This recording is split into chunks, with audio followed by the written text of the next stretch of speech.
चाहिँ मलाई जापानिजले चाहिँ हामीलाई चाहिँ सबैले त्यहाँ घर अब रेन्टमा दिन लारी उनीहरूको हैन अनि घर सर चाहिँ सबै भत्काउन लागेको छ। अनि आज अस्ति हामीलाई निक्लेर जा भन्दै थियो हैन अनि आज निक्लेर आए हैन। अब त्यहाँबाट फेरि स्टेसन पनि छैन, केही पनि छैन के त्यो हामी बस्ने ठाउँबाट स्टेसनहरु पनि बसहरु पनि ट्याक्सीहरु पनि केही पनि पाउँदैन। अनि अब त्यहाँ हिँडेरै जानुपर्छ हैन। छ यहाँ ब्याग छ हातमा यसरी बोकेर खाथ्यो हैन। अब लगेज थियो, लगेज बोक्न पाएको छैन। अब त्यत्रो लगेज कहिले बोकेर हिँड्छ भनेर म चाहिँ यहाँनिर अहिले ब्याग स्याग हैन बाटोमा हिँड्दैछु, कता हो कता थाहा नै छैन। कहाँ पुग्छ हेरौँ अब आजको रात, अब आजको दिन कसरी बित्छ।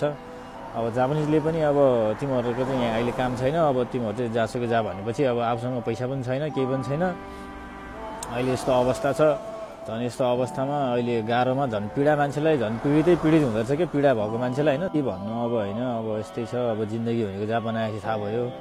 कहिले रोडको बास, कहिले वनको बास, कहिले कता जाने ठेगानै थाहा छैन कि। अब कता हो कता यो ठाउँ नै थाहा छैन। अब कहाँ जाने अब न ट्रेन छ न बस छ, ब्याग बोकेको छ, हिँडेको छ, रातभरि यस्तो जाडो छ, चिसो छ, कहाँ जाने भइरहेछ मलाई अहिले। अब अस्ति त्यहाँ अलिअलि पैसा थियो ब्याङ्कमा, त्यो पैसा पनि सिमहरुको यताउति नेट सेटको यताउता होकेन सोकेनको काटेछ, पैसा पनि छैन हैन। अब हिँड्दै जाने हो, कहाँ पुग्छ अब गन्तव्य कहाँ हो थाहा नै छैन। हेरौँ अब कहाँ लान्छ गन्तव्यले अब।